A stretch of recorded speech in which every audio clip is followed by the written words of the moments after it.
अपने बेटे से नाराज हैं? कहा जी मैं नाराज हूं। क्या नाराजगी? अब सुनना जरा, क्या नाराजगी है?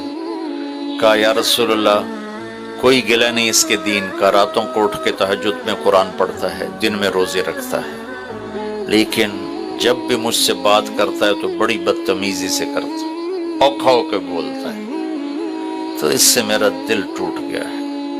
आपने फरमाया माफ कर दो। तो इतनी दुखी थी, अल्लाह के नबी के कहने पर भी कहा या रसूल अल्लाह, मेरा जी नहीं चाहता मैं इसे माफ करूं। आपने फरमाया अगर मैं इसे आग में जलाऊं तो सिफारिश करोगी? कहा जी फिर तो करूंगी, इतना तो मेरा जिक्र नहीं कि जलता देखो।